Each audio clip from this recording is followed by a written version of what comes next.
nombre es Irene Salvo, yo soy psicóloga de grado y doctora en psicología también.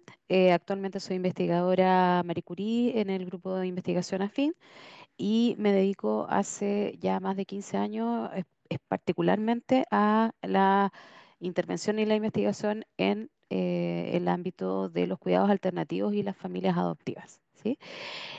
Anteriormente, mi experiencia fue como profesional, siempre en el ámbito de la protección de la infancia, con el trabajo con niños víctimas de maltrato constitutivo de delito, ¿sí? Por parte de familias de origen y niños que estaban institucionalizados en su gran mayoría. Estoy hablando de más de 20 años atrás.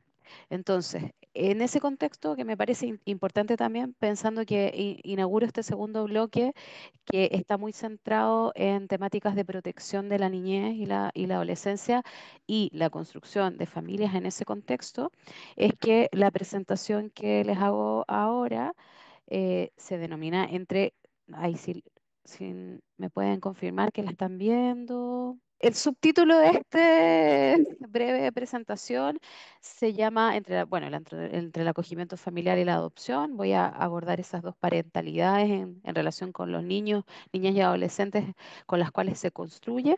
Y tiene un subtítulo que es una viñeta de un código in vivo de una entrevista que siempre a mí me quedó muy marcado y que me gusta traerla porque creo que grafica mucho lo que quiero transmitir también en el mensaje del trabajo de investigación. Los niños no son paquetes, algo que me decía una madre de una familia de acogida a la que me tocó entrevistar en una de las entrevistas del trabajo de campo. Primero que nada, decir que estoy situada igualmente desde el campo de la protección de la infancia, pero específicamente en el campo de la adopción. La adopción de niños es un territorio, digamos, que ha sido controvertido a lo largo de la historia y que ha tenido múltiples usos y funciones. Eso es algo que ha sido documentado extensamente por historiadores y antropólogos también. Y actualmente está en un punto de inflexión, según muchos autores, después de la gran caída de la adopción internacional y el aumento y luego también caída de la adopción nacional, ¿no? O sea, aumenta, se invierte a partir también de regulaciones como el Convenio de La Haya, eh, esta gran curva, ¿no es cierto?, que tuvimos hace décadas atrás de adopciones internacionales y desciende, y hoy se plantea el gran desafío de cómo adoptar a los niños, ¿no es cierto?, en sus propios países de origen y cuáles son las políticas y las prácticas que deben ser eh, desarrolladas en conjunto con todo un sistema de protección que en primer lugar intente realmente preservar el vínculo con la familia de origen. Y luego también, eventualmente, si es que se separa a los niños de esas familias de origen, eh, estados, ¿no es cierto?, que hagan los esfuerzos reales también para que esos niños retornen, se revinculen o sean reunificados, como se denomina técnicamente, ¿no es cierto?, con sus familias de origen y en el caso que eso no sea posible, se tomen decisiones, ¿no es cierto?, más definitivas como la transferencia hacia otra familia.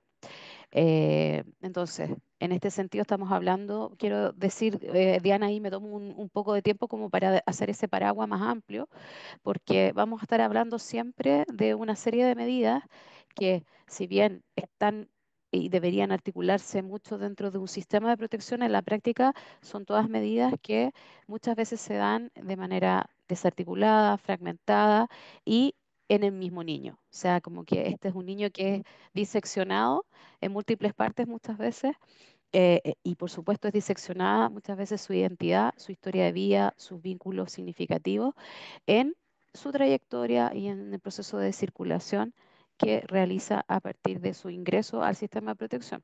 Entonces estamos en un momento muy crítico donde podríamos decir que una de las características más prevalentes que también destacan distintos autores que van a ver ahí citados como Featherstone o Lambert también, que es una autora de la sociología de la familia que, mm, que yo también estoy trabajando más teóricamente, plantean que hay un fuerte carácter ambivalente, que siempre lo hubo, siempre ha sido una medida controvertida la adopción, pero que se intensifica cada vez más esa característica ambivalente con los grandes desafíos de la adopción contemporánea y particularmente las adopciones desde los cuidados alternativos, las adoption from care.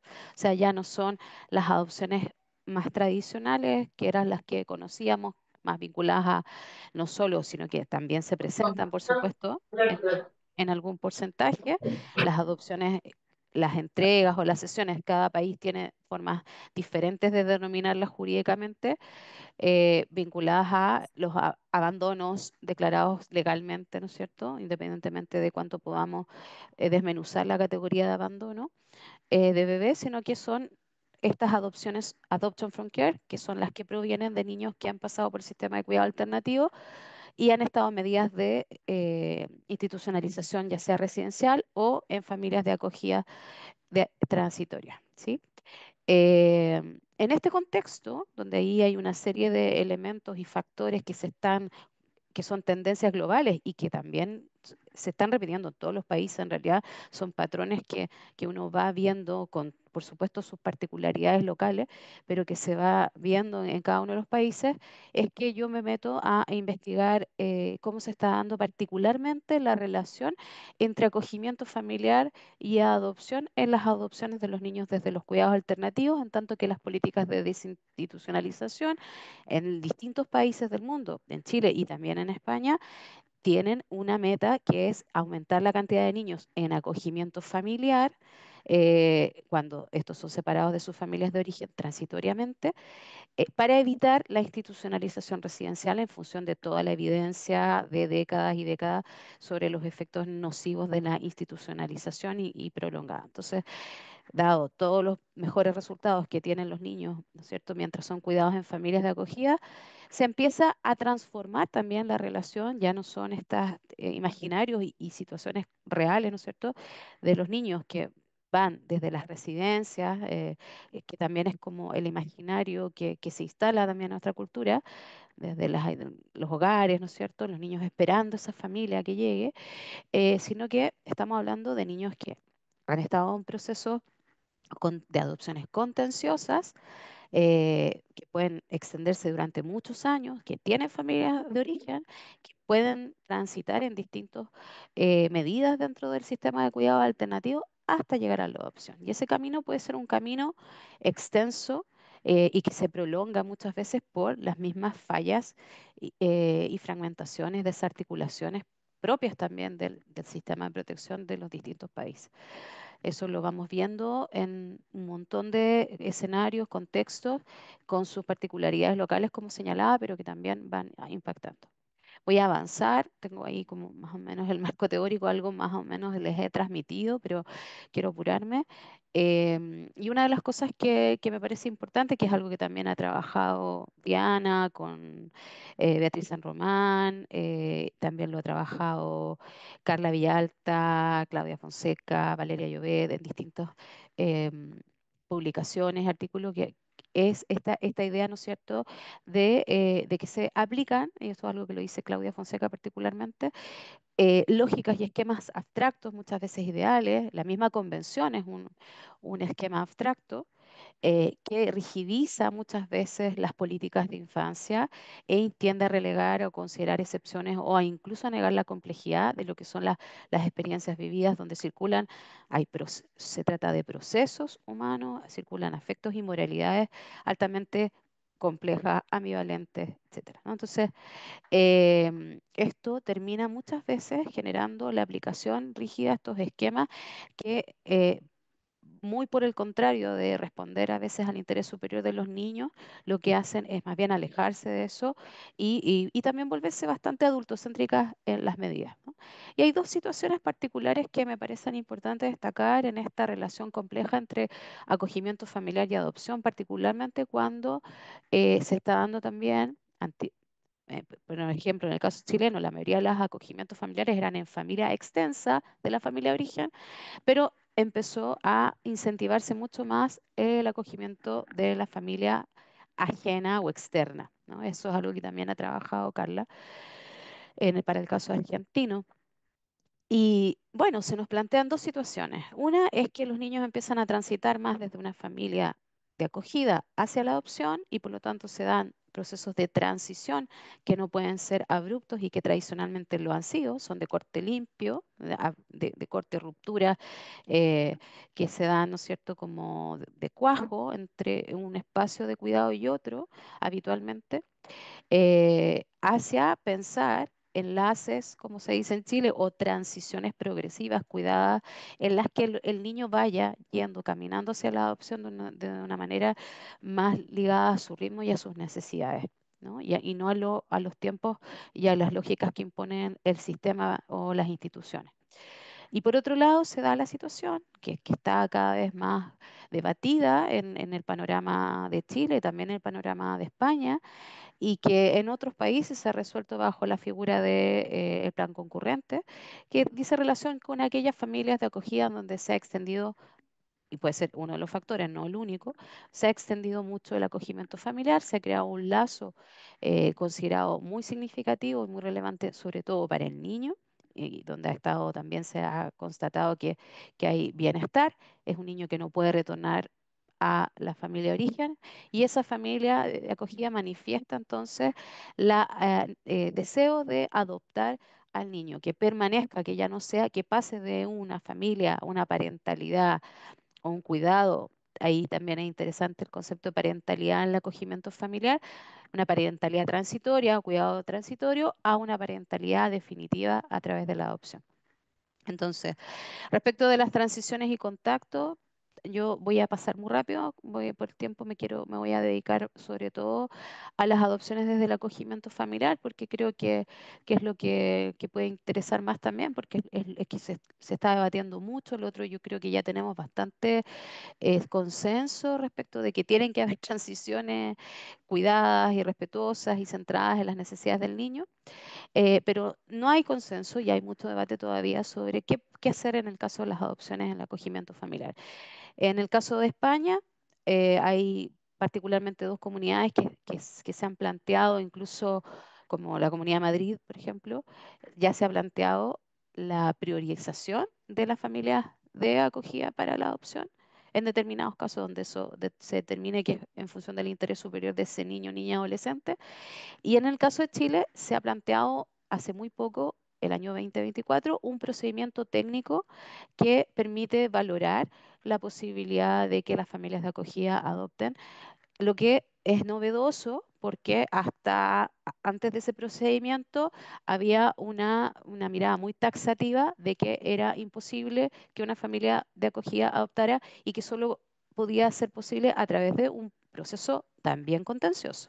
¿Sí? Entonces, de hecho, tenemos muchos casos mediáticos de familias de acogida que no han querido entregar a los niños a la familia adoptiva que había sido asignada por procedimiento y se han vuelto casos mediáticos y eso ha avivado esta controversia, ¿no es cierto?, respecto de estas lógicas tan dicotómicas, rígidas, de temporalidad, donde se elige lo uno o lo otro, o ese todo o el nada, que justamente es lo que cuestionan autoras como Fonseca, Villalta y otros.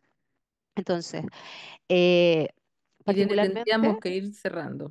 voy cerrando. Bueno, no voy a alcanzar a mostrarle las viñetas, pero particularmente voy a avanzar porque quería mostrarles viñetas de un artículo. Esto le voy a dejar las categorías que estamos, bueno, que ya estamos trabajando, hemos trabajado con Beatriz San Román y están en evaluación, pero que dice relación con determinadas categorías vinculadas al análisis y sobre todo el concepto de liminalidad, ¿no? El uso del concepto de liminalidad aplicado a los casos de familias de acogida que quieren adoptar y que se encuentran entonces en ese territorio, tierra de nadie, en ese en ese limbo, en el que hay una serie de ambigüedades, incluso denominación de parentesco. Por ejemplo, había ahí unas viñetas que yo quería decirles, mostrarles también cómo eso afecta la vinculación con el niño o la forma de relacionarse en algún sentido y cómo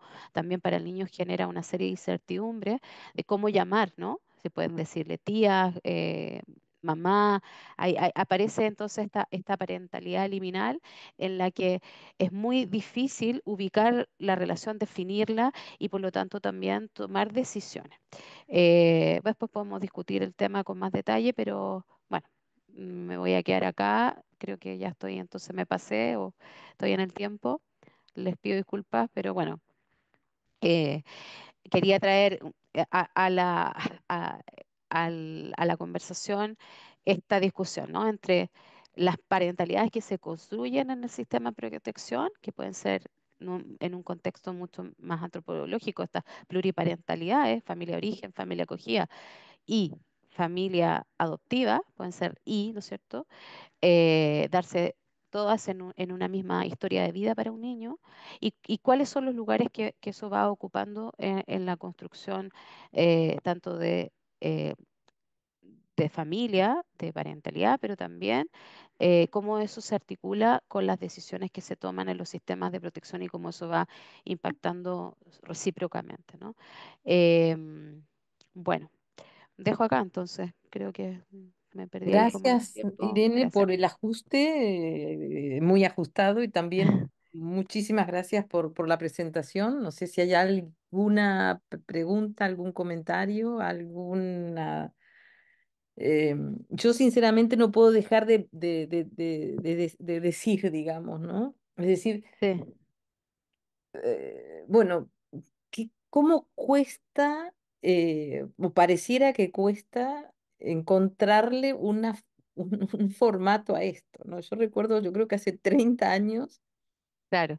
eh, me acuerdo acompañando a Carmen López y su tesis sobre acogimiento en una reunión de padres y familias de acogida, en realidad con la consellera de Cataluña, intentando a esas familias decirle que, bueno, que había que encontrar una figura que si no las querían dar en adopción los niños y demás, que había que encontrar una figura intermedia que no, que hiciese, permitiese mantener la relación con estos chicos y chicas. Y recuerdo también chicos y chicas viéndose a escondidas con la familia biológica, y acompañados de sus familias de acogimiento, porque entonces la pregunta que me surge, Mm. Irene, es: ¿tú crees que están llegando a las políticas públicas y a las prácticas profesionales, los años y años de resultados de investigación en infancia y en protección y demás? ¿O estamos con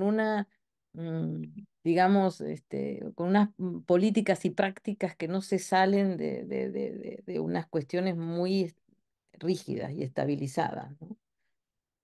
Yo creo bueno, que no hay una respuesta sencilla porque los No, ya, procesos claro que nunca no. son lineales, no se avanza linealmente, se avanza de manera compleja. Entonces, pienso que sí, que en algunos contextos y sectores hay más, se permea más la evidencia y la experiencia y se están logrando cambios, pero que esos cambios son muy lentos, son muy dispares. De hecho, en un mismo país podemos tener múltiples formas de abordarlo, que es lo que decía, por ejemplo, para el caso de España. En unas comunidades se está pensando de una manera, en otras está totalmente cerrado. En Chile lo mismo pasa, aunque sea un país unitario en las regiones, hay regiones más permeables y otras no.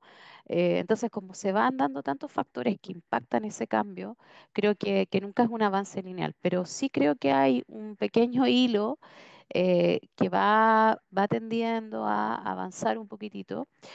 Em, Ahora, hay una cuestión que tiene que ver con que es un cambio cultural.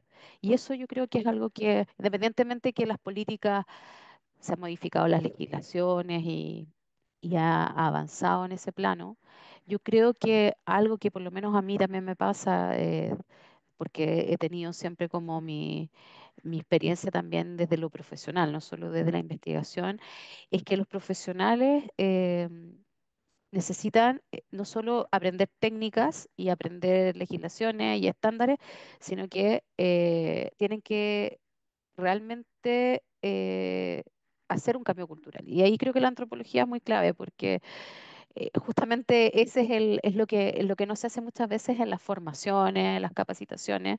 Hemos intentado también, obviamente, todos contribuir a eso desde distintos lugares, pero creo que el cambio cultural es el que es más lento, es la concepción todavía muy, muy adultocéntrica en el trabajo con niños en el sistema de protección. Y es ahí para mí donde hay más como desafío, pero al mismo tiempo potencial de cambio, si uno se mete ahí, ¿no? En transformar las culturas del sistema de protección. Porque cuando después va a hablar, bueno, vi de adopción abierta, claro, pero tú estás diciendo la familia de origen con la familia de acogida tampoco se vincula. Entonces, siempre son lógicas de ruptura, de corte, que no solo están puestas en la adopción, están puestas en todos los dispositivos del sistema. Siempre. Y bueno, y también cuando uno piensa qué pasa con la pregunta de la adopción desde la familia de acogida, pero eh, ya hay países que han resuelto el plan concurrente, pero el plan concurrente también tiene muchas cuestionamientos, críticas, reflexiones. ¿Qué pasa con la familia de origen en el plan concurrente? ¿Realmente se asegura que esa familia de acogida no impidió que ese niño retornara en el trabajo? Entonces, es sumamente complejo. Siempre va a ser un escenario altamente controvertido y de intervención. Eso nunca va a cambiar. Pero sí creo que hay ciertas espacios de donde se ha permeado nuevas prácticas y innovaciones. Eso sí creo. Optimistamente, digamos, y buscando las hendiduras, digamos,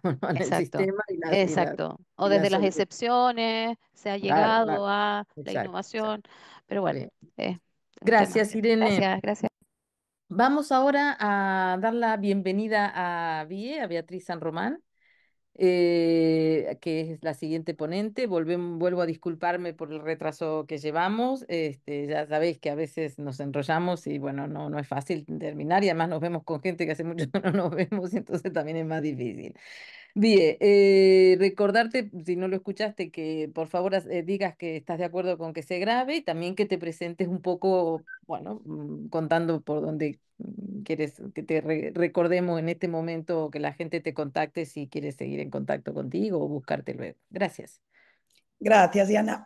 Primero quiero dar las gracias por la oportunidad de estar aquí, que estos seminarios son siempre súper interesantes.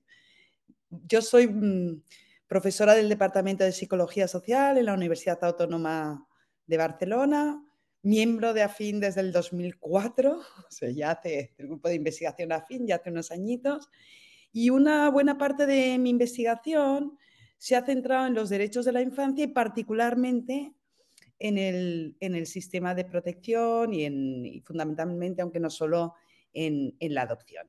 Entonces, lo que os quería compartir hoy, voy a ver primero si soy capaz de hacer bien lo de compartir pantalla, que siempre es un tema. Y sí, no lo he dicho, pero estoy de acuerdo con que se grabe. Yo ahora no os veo a vosotras, solo veo la pantalla, pero bueno, todo bien, todo bien. Bueno, la presentación que os quería hacer la he titulado así como un poco siguiendo el hilo que ha dejado Irene sobre si la adopción abierta puede ser un horizonte de futuro, ¿no? En ese cambio cultural o en esa necesidad de cambio cultural que ella sugería, ¿podría estar en ese horizonte la adopción abierta? Básicamente eso es lo que voy a presentar, un poquito aclarar el concepto de adopción abierta y por qué aparece y por qué en algunos países se considera una buena práctica al punto de que todas las adopciones son abiertas por defecto, salvo que haya alguna causa por la que no puedan serlo, para luego pasar a explicar, bueno, qué ha pasado desde que en 2015 o qué sabemos que ha pasado, porque tenemos pocos datos, decía que en el 2015 se introdujo la figura de la adopción abierta en la legislación española, mucho más tarde que en algunos otros países. ¿Y qué ha pasado? ¿Qué sabemos, ¿no? De cómo se está implementando. Para acabar reflexionando, planteando temas sobre, bueno, este horizonte de futuro, qué desafíos traería o cómo debería funcionar. Empiezo entonces porque es la adopción abierta. Tengo ahí en pantalla puesta la definición que da en la legislación española, ¿no? Que dice que son aquellas que se caracterizan por el mantenimiento de alguna forma de relación o contacto a través de visitas o comunicaciones entre el menor, los miembros de la familia de origen que se consideren y la adoptiva. Si se fijan, aquí se está abriendo un espectro, ¿no? Desde las adopciones cerradas, que eran las que conocíamos tradicionalmente, que se basaban en ese principio de ruptura limpia que decía Irene, pasaba el niño, la niña pasaba a una nueva familia y en ese momento no solo se extinguían los vínculos jurídicos con la familia de origen, sino que también se hacía un corte y se cortaba indefinidamente toda relación con los miembros de la familia de nacimiento. Entre esas adopciones cerradas y las adopciones que yo pongo aquí con contacto presencial, es decir, que el niño, la niña se ve con miembros de su familia de nacimiento y también hay encuentros presenciales entre las dos familias. Bueno, entre esas dos opciones, en realidad hay todo un espectro. Entonces, llamamos adopción abierta básicamente a las que no son cerradas. Por eso la ley, lo señalo porque es importante, habla del mantenimiento de alguna forma de relación o contacto. Alguna forma de relación o contacto, hay muchas formas de organizar eso, pero por ejemplo, las adopciones que en el mundo anglosajón se llaman las letterbox adoption, letterbox es el buzón, son las que la familia adoptiva y la familia de nacimiento no tienen datos identificativos la una de la otra, pero se comunican mediante intercambio de cartas y a veces de fotografías, mediados por una figura intermediaria que suele ser una técnica o un técnico del sistema de protección. Vale. Una de las cosas que pasa con esta idea del contacto entre las dos familias es que cuestiona los fundamentos de cómo se venía implementando y concibiendo la adopción en España, ¿no? Eso es, básicamente, si los tuviéramos que resumir cuáles son los fundamentos, creo que yo colocaría esos tres que hay en pantalla, del interés superior del menor y qué contenido tiene, qué es y quién decide el interés superior del menor. Habría mucho que hablar, pero seguramente estos dos que están ahora en pantalla son los que más abiertamente confronta la adopción abierta. En primer lugar, el referente de la familia tradicional, de una familia en que hay dos parejas de abuelos, abuelas, un padre y una madre, ya más recientemente, quizá dos padres o dos madres y unos hijos, ¿no? Una familia. Estamos hablando de la familia que en nuestro contexto es una familia muy nuclear, ¿no? En realidad lo que está en el dibujo es lo que mucha gente identificaría como familia porque tendemos a diferencia de otros contextos y de lo que pasaba aquí no hace tantos años, a considerar cada vez la familia como algo más pequeño, más nuclear.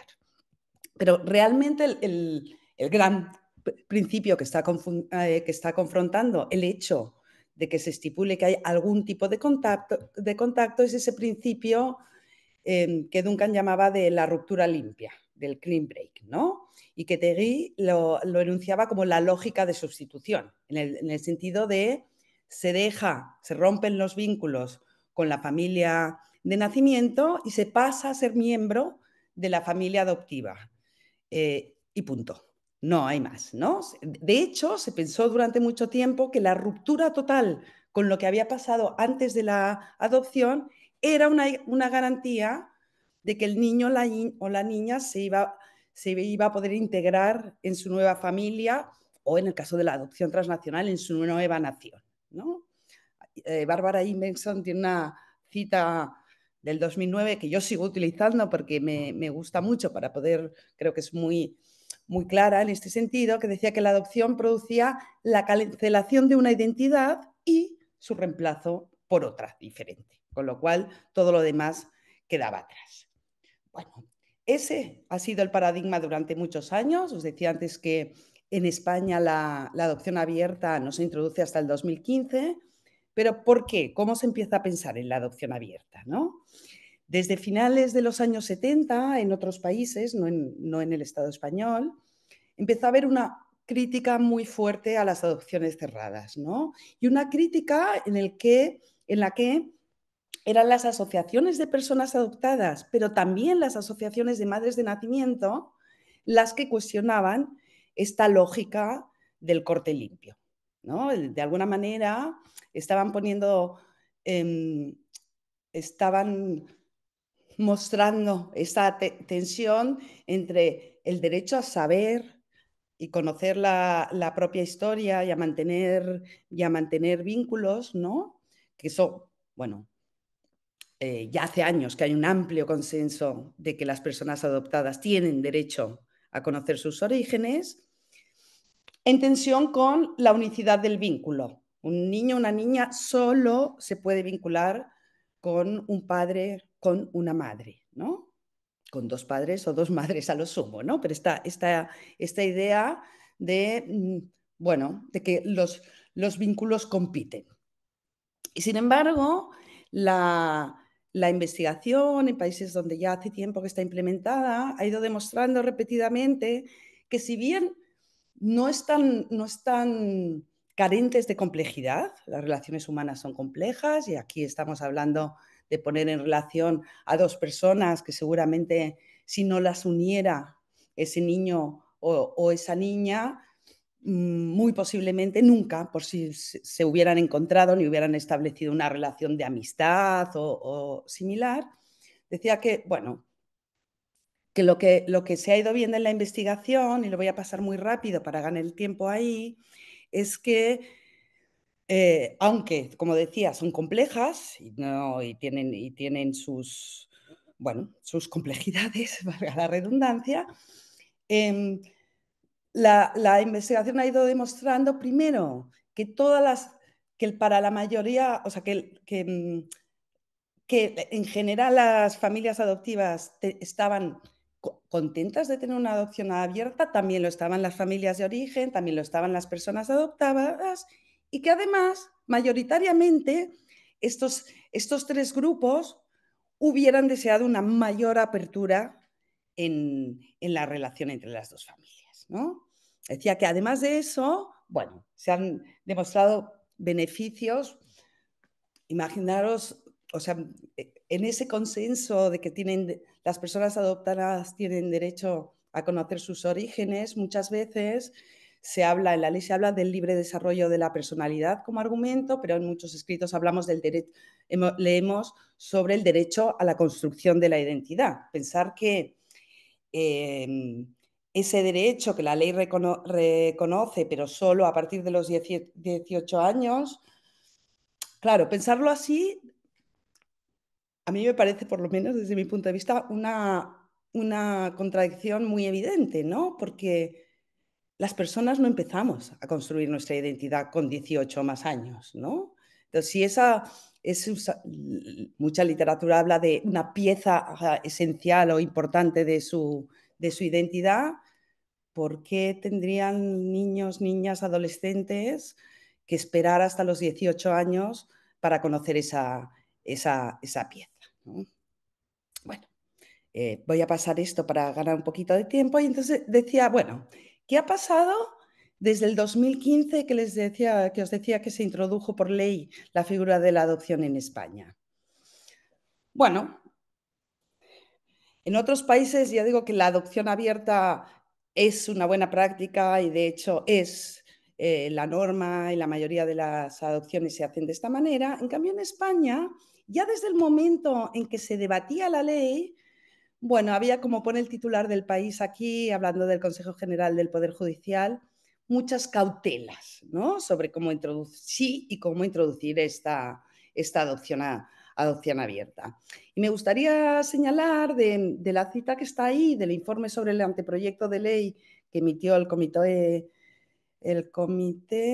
Consejo General del Poder Judicial, eso debería ser una J, no una G, hablaba de que, bueno, que en principio y para determinados casos podría ser una solución adecuada en particular en el caso de adolescentes, ¿no? Ya se estaba pensando en, bueno, esta es una medida y lo hemos visto también en diversas voces de diversos agentes, en la que se estaba pensando en España y se sigue pensando en muchas cosas, mayoritariamente en el contacto entre hermanos, sobre todo, o con niños, con adolescentes, niños, niñas que se han hecho mayores, por ejemplo, en una familia de acogida, como antes apuntaba Irene, y que en realidad constituir la adopción en esa familia, bueno, aumenta su seguridad jurídica y tiene sus ventajas, pero no debería, y se entiende claramente que no debería, si ese niño o esa niña ha pasado muchos años de su vida en contacto con su familia de nacimiento y hay una relación que ha perdurado en el tiempo, ¿por qué el cambio legal de estatus, si nada más va a cambiar, debería cambiar, ¿no? Un poco esa era una idea que flotaba ahí y que, en mi opinión, está dificultando pensar e implementar la adopción abierta de una forma más amplia, ¿no? De hecho, os traigo ahí las estadísticas. Los únicos datos que tenemos son de un cuestionario que se hizo en 2022, de 2023, y se recogían datos de, bueno, se les preguntaba a las distintas comunidades autónomas cuántas adopciones abiertas habían hecho en ese periodo, desde que se aprobó la ley, ¿no? Hasta el 2022. Lo tenéis ahí, ¿no? La cuestión oscilaba entre las 80 adopciones, más de 80, fue lo que respondió Andalucía, con las 0 de lugares como Aragón o Cataluña.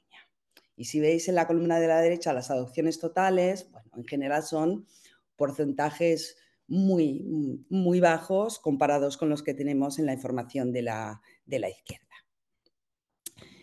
Claro, a partir de ahí podemos pensar, y bueno, voy a ir resumiendo, pero sí que quería pasar por esta diapositiva en la que se muestran cuántas adopciones se hicieron en 2022, que es el único, utilizo estos datos porque es el último dato oficial que tenemos.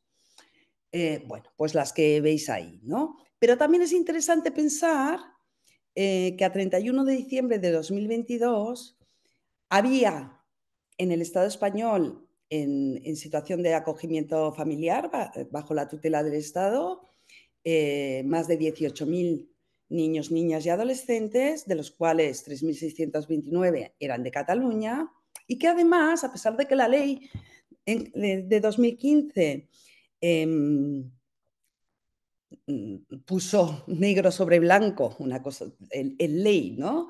La priorización de los acogimientos familiares, en esa idea de que una familia es el ambiente óptimo para el sano desarrollo de un niño o una niña, el acogimiento residencial sigue teniendo cifras muy altas, ¿no? Y lo pongo ahí también para seguir pensando, como con el trabajo que presentaba Irene, de, bueno, históricamente ha habido una separación muy grande y grandes resistencias, en España las hay, de pensar en pensar que las familias de acogida podrían en algún punto, si no se logra que el niño o la niña no se dan las condiciones para que pueda volver a su familia de origen, sí las podrían adoptar, ¿no? O sea, en realidad, bueno, quizá podría ser una manera de no solo de decir, bueno, esas 64 adopciones que se hicieron en 2022, ¿cuántas podrían ser adopciones abiertas? Sino también pensar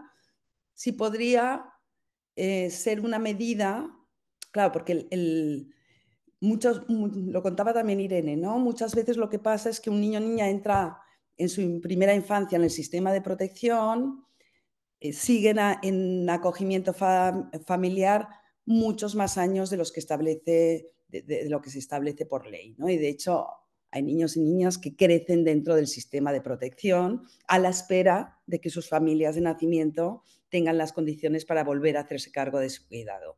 Quizá no es pensar fuera del corte limpio, pensar que esa familia de nacimiento y ese niño o niña van a poder seguir teniendo un vínculo y un contacto, podría hacernos pensar el sistema de protección de otra manera, ¿no? Bueno, ¿cómo voy de tiempo? ¿Estoy fuera de tiempo? Bueno, Te casi, quedan ¿no? unos minutitos, Vie, si Nada, quieres. voy a cerrar pues que por si hay, así, a ver si nos da Un par de tiempo, si minutos. tiene alguna pregunta. Mm. Pero bueno, pensando en eso, ¿no? En si la adopción abierta, a pesar de que ahora tiene unas cifras muy bajas de implementación, hasta donde sabemos en España, y también los casos que hemos empezado a seguir, estamos viendo la complejidad de del sistema también para adaptarse, para entenderla y para implementarla, ¿no? Ahora estoy recordando una madre con una adopción abierta, una madre monomarental, o sea, que había adoptado en solitario, y que su reclamo era, lo que le pedía a la administración es que alguien le explique al padre de mi hija que esto no es una custodia compartida y que quien va a decidir a qué edad va a tener móvil la niña voy a ser yo y no él, ¿no? Claro, si ni siquiera este tipo de cosas están claras en el inicio de la relación, la complejidad aumenta, porque en el fondo aquí, como en toda relación, hay un juego de, bueno, de armonizar expectativas y de, buscando lo que sea mejor para el interés del niño o la niña, ponerse de acuerdo, ¿no? Claro, ¿qué grandes desafíos tenemos? El primero es, bueno, estas inercias culturales de las que veníamos hablando y también el adultismo que impregna nuestra cultura, ¿no? Cuando se habla o se pregunta o se discute con agentes que están involucrados en el sistema de protección sobre esta figura, como también en las familias que adoptan o que se postulan para adoptar, surgen dudas, miedos, temores, que básicamente son de las personas adultas, porque una vez más no estamos preguntando a niños, niñas y adolescentes, ¿no?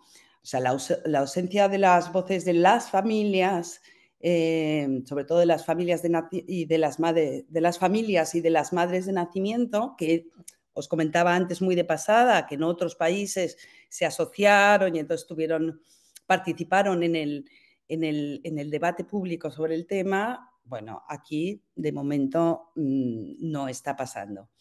Pero si yo hubiera de señalar o de identificar cuál me parece seguramente el mayor desafío, sería la escasez de recursos. ¿Qué quiero decir con esto? Claro, en las adopciones cerradas, una vez el niño o la niña que estaba en el sistema de protección pasa a la familia adoptiva, la administración cierra el expediente. Ya está. En una adopción abierta, eso no es posible. Hablaba antes de que tienen sus complejidades, sus desafíos, y entonces lo aconsejable es que haya figuras que puedan acompañar ese proceso, ¿no?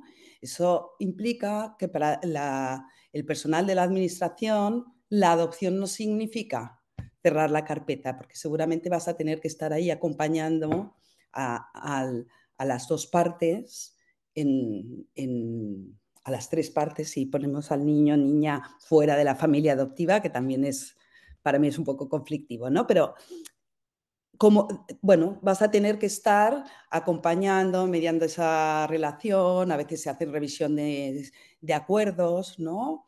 Se comienza de una manera con un pacto, que es el que se recoge con la sentencia judicial, pero en cualquier momento, bueno, se puede determinar que es más conveniente abrir más la adopción o hacerla de otra manera. Y eso, en cualquier caso, supone más recursos porque se necesita no solo formación y capacitación del personal que integra esta parte del sistema de protección, pero también se necesita más plantilla, ¿no? Y eso es una cosa que, bueno, en quienes llevamos tiempo trabajando en el sistema de protección o trabajamos en temas de infancia, sabemos que no siempre es fácil, ¿no? Como con tantas cosas. Creo que lo voy a dejar ahí. Ahí tienes Gracias, mi bien. email si alguien me quiere contactar para cualquier cosa. Y bueno, Fantástico. Abrimos un pequeño momento de preguntas o sugerencias. Yo, mientras alguien se prepara, te digo dos cosas bien porque no me las puedo aguantar. Yo no, hace poco estaba tratando de enterarme si esta ley del 2015 estaba vigente o no, porque como que no aparece por ninguna parte. Esto era como que me parecía que faltaba la instrumentación, la discusión y no sé qué. lo que estamos viendo es que el desarrollo está siendo muy desigual. Vale. O sea El que... año pasado, os- mm, sí, antes de verano del año pasado, cuando preguntamos en Cataluña el número de adopciones abiertas que se habían mm. hecho desde la aprobación de la ley en 2015 era cero. En Ahora, cambio, bien. en Euskadi Mm, está habiendo más casos. Bueno, depende. ya.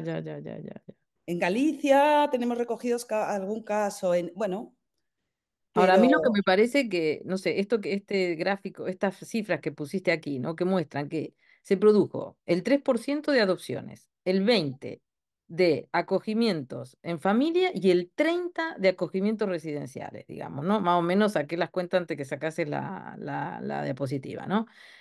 Bueno, hay toda una sugerencia ahí, porque recursos para los acogimientos residenciales evidentemente hay, digamos, ¿no? Y esto es una cuestión que parece no tenerse nunca la decisión de revisarse, ¿o no? ¿Tú qué crees? yo creo que no. O Que no. sea, no, porque, bueno, primero que pasa como con todo, ¿no? Que si tú inviertes en eso, acabarás teniendo menos necesidad de centros residenciales, pero no es Ya, una cosa de hoy para mañana, ya. primero. Pero es que, pero es que además, bueno, Ya. yo me sospecho, creo que tengo que empezar a utilizar la palabra presunto, pero no sé dónde. Sí, ya. que Yo me sospecho que aquí también hay un entramado de intereses Claro, es lo económicos que yo, con la gestión de los centros, que ya prácticamente todos son de gestión privada, o son claro, es centros lo que creo, privados. ¿no? Porque Bueno, son muy bestias las cifras estas. El 3,39% de adopciones, el 20,2% de acogimientos familiares y el 30 y no sé qué poco por ciento de acogimientos residenciales. O sea, entre el 3 de adopciones y el 30 y algo de acogimientos es un claro, increíble. hay una cosa ahí con los datos un poco que puede llevar a confusión, ¿eh? Porque las cifras de acogimiento es, a 31 de diciembre hay tantos niños en esta figura, Mm, y la adopción o sea, son acogimientos que se iniciaron ese año, son los que ya, hay. En cambio, ya. las adopciones recogen las que Que se se iniciaron. firmó la Ok. sentencia en ese año, ni las que se han iniciado, ¿sabes? En todo caso, es mucha la diferencia, Villa, me parece. Sí, son sistemas de protección. En el proyecto europeo, Ya. y lo doy porque me parece que es un dato interesante, descubrimos, o sea, cuando Mm. tuvimos un proyecto europeo sobre la preparación del profesorado, de los profesionales de los y las profesionales de educación para acoger a niños, niñas, adolescentes que habían pasado por el sistema de protección o habían sido adoptados. Y era un proyecto en el que había diferentes países. Entonces, cuando empezamos con un mapeo para entender todos los equipos de los distintos países, cómo eran los sistemas de protección y en qué se parecían y en qué no, las holandesas nos contaron que en Holanda apenas se hacen adopciones. El año pasado fueron 9, ¿no? Era una cosa así. Y entonces lo que descubrimos es que tienen un sistema descubrimos, quiero decir que me enteré en ese momento, que tienen un sistema de protección con un enfoque radicalmente distinto al nuestro. Y es, los sistemas de protección actúan enseguida a las primeras señales de alarma, no esperan a que haya una cosa muy grande y haya que ver si hay que retirar la custodia o qué. Y la principal figura, con mucha diferencia, que se aplica de figura de protección es soy incapaz, una cosa en Sí, holandés que sí, sí. intenté memorizar, pero no pude, pero que básicamente es una figura tutora de la familia, por decirlo de Claro. alguna manera, que, bueno, entra en contacto con ellos, analiza las cosas, intenta fortalecer sus competencias culturales y lleva acuerdos y compromisos, ¿no? Que la familia tiene que cumplir.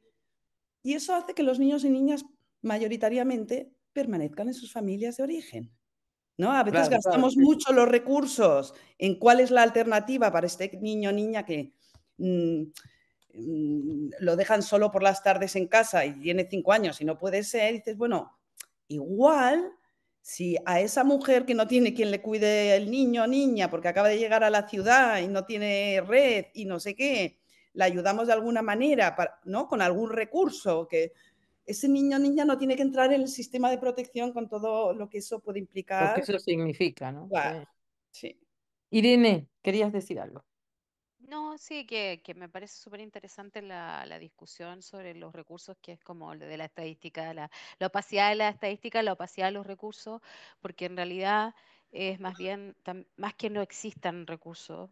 Bueno, por supuesto que hay estados que tienen más que otros, pero es como las decisiones y como las premisas que subyacen a la base también de esos decisores. En Chile, en este momento, la discusión se ha puesto en el acogimiento familiar. Eso es como tomó toda la discusión.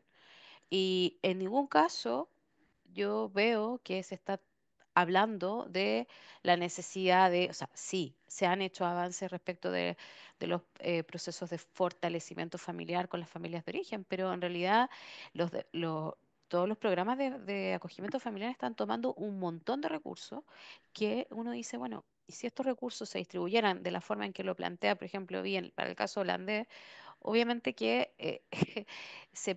habría una lógica y un enfoque mucho más preventivo y también de justicia social, porque eso es lo que falta siempre, ese enfoque de justicia social y de pensar que estamos, de nuevo, siempre volvemos al tema de la familia de orígenes, que ahí las problemáticas derivan en gran parte también de todas esas inequidades, sobre todo, por ejemplo, en países como Chile, que son neoliberales, o sea, donde hay una brecha enorme entre unos sectores y otros. Entonces, bueno, Sí, es siempre esa cuestión que deviene para mí siempre de estas premisas sí, sí, sí. sobre las familias de origen, sobre quiénes son las familias idóneas, no idóneas, que yo creo que ahí Carla nos va a seguir Sí. dando muchos elementos sobre ese tema.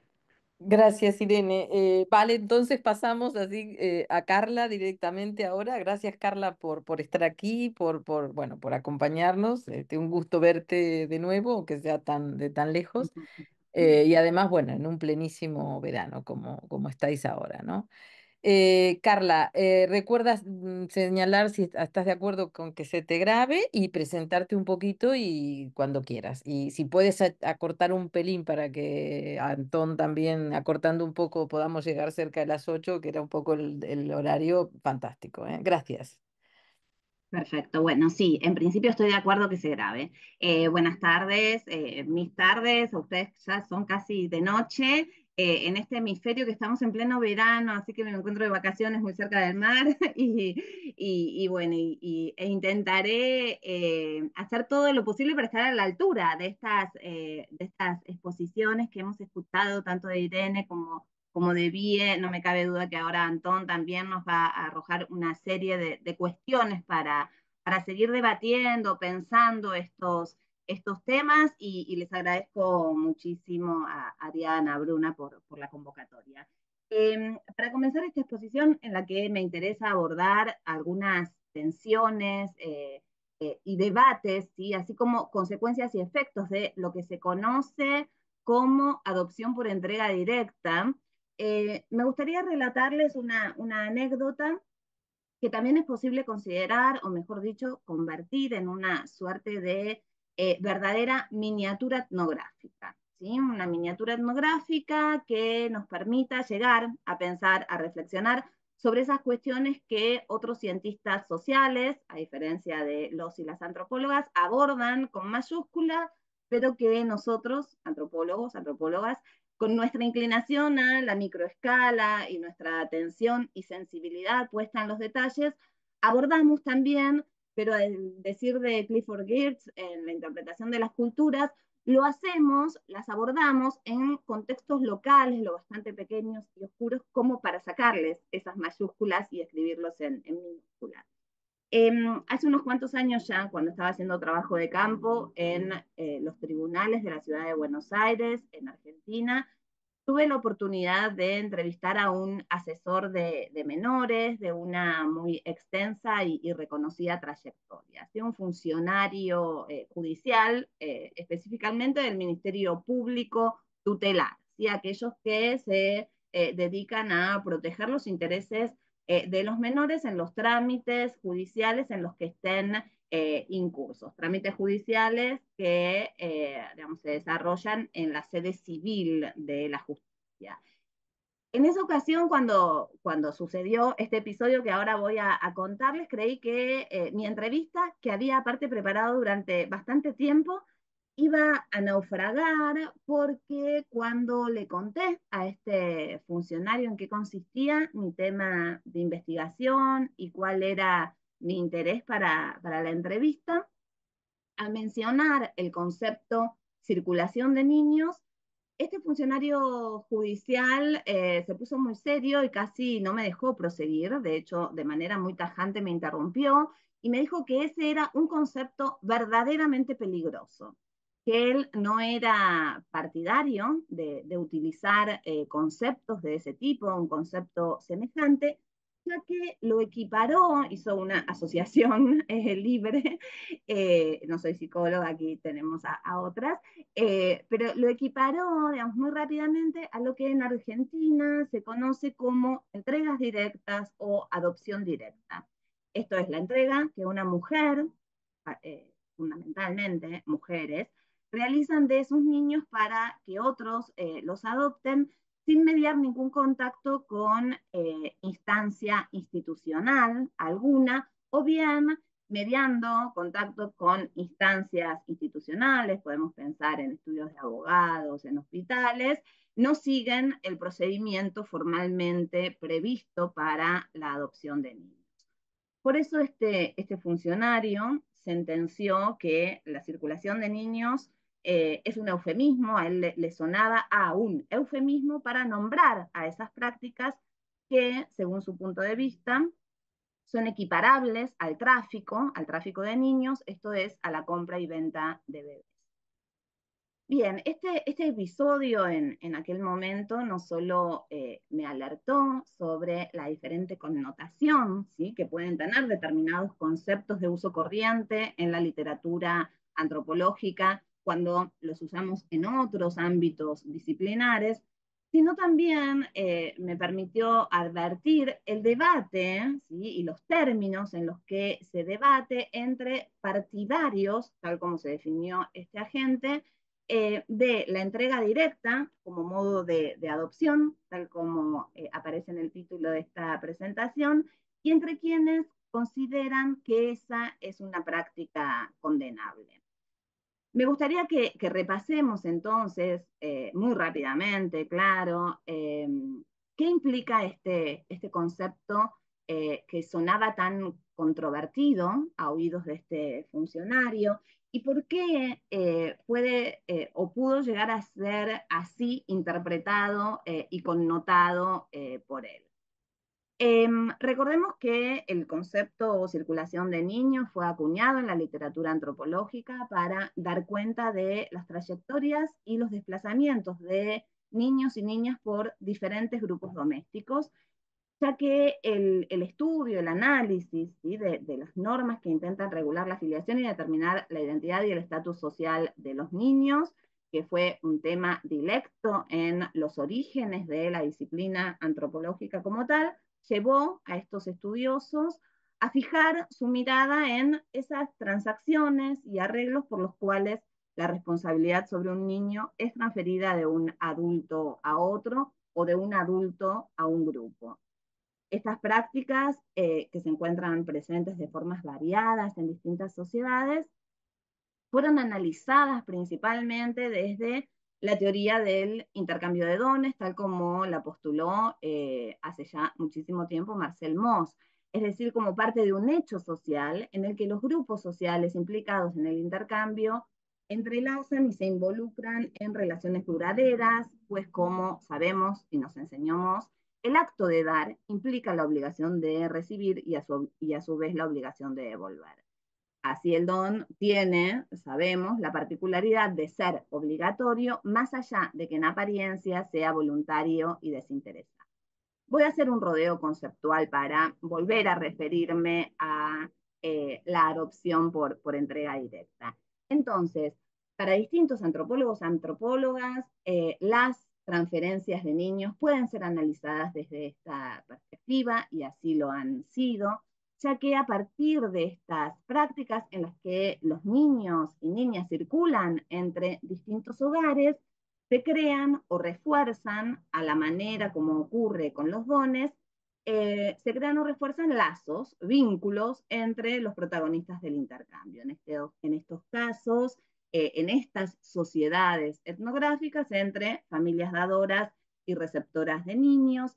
Y eso sucede porque en estos intercambios no mercantiles, quienes donan y quienes reciben un niño no solo se conocen, sino que se encuentran involucrados en una relación de intercambio durable, que ese intercambio además consolida y solidifica. ¿Sí? Además de ello, como ha sido analizado por distintas antropólogas, los niños disponen de términos precisos para designar a quienes de diversas maneras han sido sus padres, y esto ha sido analizado y retomado de diferentes maneras por antropólogas que han estudiado las maneras en las que se expresa el pluriparentesco, la pluriparentalidad. De hecho, las transferencias de responsabilidad sobre los niños, como ha reseñado hace ya mucho tiempo Susan Lagemann, quien ha sido pionera en estos estudios, pueden abarcar desde un préstamo temporario de niños, ¿no? Los niños enviados por un tiempo a la casa de un pariente o un amigo, hasta la venta pura y simple. Sin embargo, dice Lagemann, son raras las sociedades que privilegian una cesión definitiva del niño y de todos los derechos parentales que niegan su primera afiliación. En la mayoría de estas sociedades estudiadas de manera etnográfica por antropólogos y antropólogas, sociedades de Asia, de Oceanía, de África también, predominan sesiones que bien pueden ser temporarias o tener un carácter más permanente, pero que no están instituyendo una modificación radical en la identidad social de los niños. ¿Sí? Así, a partir de comparar prácticas de circulación de niños en distintas sociedades, Togo, Senegal, Sumatra, entre otras, se ha demostrado que esas prácticas de circulación infantil son multiformes, abarcan un abanico de posibilidades y seguramente, como señalaba recién Beatriz San Román, no están ausentes, ¿sí? No son carentes de conflictos, pero que aún así se siguen, ¿no? Desarrollando. Ahora bien, ¿qué es lo que sucede? ¿Sí? Teniendo esta caracterización muy breve, muy superficial de lo que otras, ¿sí? Estas sociedades otras hacen, ¿qué sucede en nuestras sociedades modernas y contemporáneas? ¿Qué tipo de transferencias de responsabilidad sobre los niños se privilegian o aceptan? ¿Cuáles de ellas son legítimas y legales? E incluso otro interrogante puede ser cuáles han sido y son actualmente los procedimientos para tornar a determinadas transferencias de niños en legítimas y legales, desplazando a otras al lugar de lo ilegal y lo ilegítimo. En otras palabras, ¿qué sucede, ¿sí? En sociedades como las nuestras, en las que, obvio es decirlo, de hecho lo refirieron tanto Irene como Vie en sus exposiciones, obvio es decirlo, pero también creo muy preciso remarcarlo, son sociedades de clases atravesadas por la desigualdad social, una desigualdad que, como ha sido remarcado por numerosas estudiosas de la reproducción, de la gobernanza reproductiva, bueno, como por ejemplo Diana Marre y Laura Briggs, se muestran, ¿sí? esa desigualdad se muestra nítidamente en las prácticas y las políticas relativas a la adopción de niños y niñas, una desigualdad social que se cimenta también en la desigualdad étnico-racial de género y de edad. En principio, lo que podemos notar a simple vista es que si las formas tradicionales de circulación de niños pueden ser analizadas desde la teoría del intercambio de dones, desde un punto de vista comparativo, es claro que las formas modernas de la adopción en sociedades occidentales colocan a esta en las antípodas de la problemática del don. Principalmente porque los protagonistas de este intercambio, esto es, quienes entregan a un niño para su adopción y quienes los reciben, son o formalmente deberían ser totalmente ignorantes uno del otro. Prevalece, como fue ya referido aquí, el principio de ruptura limpia, más allá de las legislaciones más novedosas que estipulan ¿sí? adopciones abiertas o en el caso de la Argentina, adopciones simples o adopciones no tan plenas, luego me voy a referir a ello. Por eso se ha planteado que en nuestras sociedades la adopción aparece, según Susan Laleman, como una negociación escamoteada o como un acto relacional, ¿sí? Pero es un acto relacional defectuoso. De hecho, en nuestras sociedades occidentales contemporáneas, la noción de don del niño, ¿sí? es dejada, totalmente de lado por la organización jurídico-administrativa de la adopción, que atribuye solo al Estado la capacidad de hacer la transferencia por fuera de toda perspectiva de transacción o de intercambio privado. ¿Sí? Esto es, se asiste, como también ha sido analizado por otras antropólogas, a un proceso de sanitarización de la adopción para que ella resulte aceptable y fundamentalmente para distanciarla del tráfico de niños, como refería mi entrevista.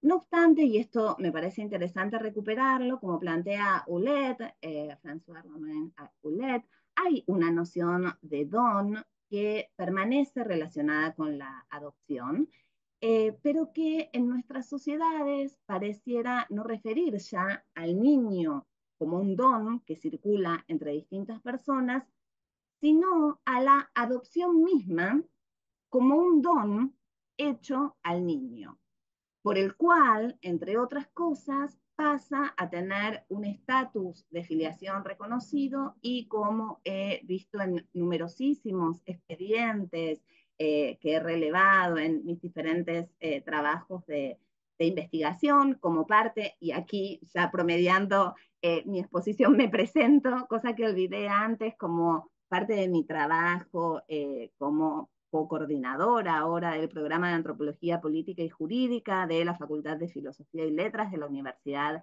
de Buenos Aires, equipo que integro desde hace casi 25 años, decía, pasa a ser un don hecho al niño que pasa a tener no solo ese estatus de filiación reconocido, sino también una verdadera familia, ¿sí? Una verdadera familia, una familia completa. Esto es usual incluso hasta no hace mucho tiempo, hasta hace unos años, el último relevamiento de expedientes y sentencias de adopción que realizamos en ocasión de una investigación fue hace expedientes de la década de 2006 a 2016, y esto aparecía ¿no?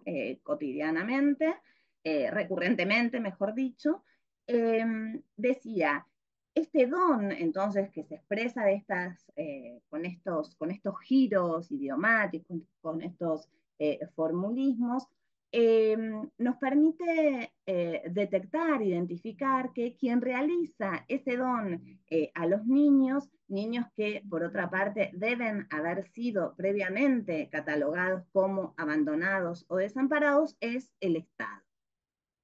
De esta forma, si tenemos en cuenta que el donar instituye una doble relación, tanto de solidaridad como de distancia social, porque quien recibe un don contrae una deuda con aquel que donó. Es posible interpretar la adopción, desde esta conceptualización, claro, como un mecanismo que actúa demarcando y fortaleciendo el lugar de superioridad social atribuido a quienes tienen la exclusiva responsabilidad de otorgar esa adopción. Y también podemos pensar este tipo de razonamiento lleva a colocar en un lugar de superioridad social a quienes adoptaron a ese niño, ya que desde esta perspectiva ese niño también está de alguna manera en deuda con aquellos que le dieron todo y les deberá entonces ante todo obediencia, ¿no? De hecho es también usual reconocer en aquellos casos fallidos de devoluciones, ¿sí? De niños tras guardas adoptivas, y muchas veces lo que plantean, bueno, los adoptantes que además en Carla, muchísimos tendríamos casos, que ir como decía terminando. Irene, sí, como voy terminando entonces. Como decía Irene, no están lo suficientemente acompañados, apuntalados, no hay recursos ¿sí? Destinados a generar dispositivos que permitan ¿sí? sostener esos primeros tiempos de vinculación con el niño. En esos casos, Ah, no, lo no que pasa nada porque aparece en habíamos primer plano es la falta de obediencia o que el niño ¿no? Tiene problemas de conducta y que eso es lo que lleva a estos adoptantes a devolver a ese niño. ¿no? Esta imagen también bastante idealizada y romantizada ¿no? de ser familia por adopción, que también ¿no? podemos pensar allí hay muchísimo trabajo para realizar en esos organismos que son los registros de adoptantes, ¿no? Quienes están seleccionando adoptantes, formando, evaluando, ¿no? Cómo se desarman determinadas imágenes cristalizadas y bastante romantizadas que aún hoy perduran. Decía entonces, eh, aparece también en primer plano una suerte de retórica de la gratitud, ¿no? Digamos, esa retórica de la gratitud que es sostenida de distintas maneras por los participantes de los procesos de adopción y que se nutre no solo de distintos dichos relativos al agradecer, sino también de aquellos que enfatizan en la deuda generada, ¿no? Haber hecho mucho por ese niño, hacer el bien, dar asistencia. Digo, este lenguaje moralizado y moralizante continúa siendo usual y sobre todo continúa siendo usual en los casos en los que se deben legalizar adopciones que han comenzado de manera diversa, de manera heterogénea,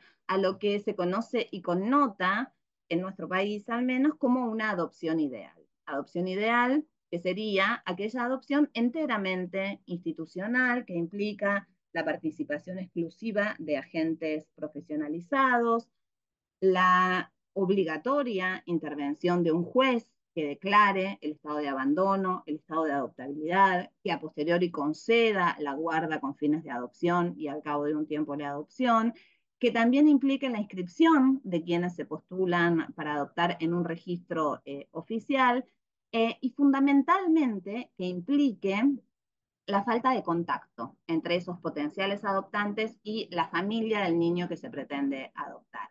Más allá de que luego se pueda promover, sí, el contacto, sí, el conocimiento, ¿no? Pero no en el proceso inicial. Eso es un tema que aparece y ha aparecido hace muy poco tiempo y aún hoy está en debate absolutamente prohibido, ¿no? Es un tema que está nuevamente puesto en el tapete a partir de la sanción del Código Civil y Comercial de la Nación, que reformó en algunas líneas el procedimiento para la adopción y que se encargó en un artículo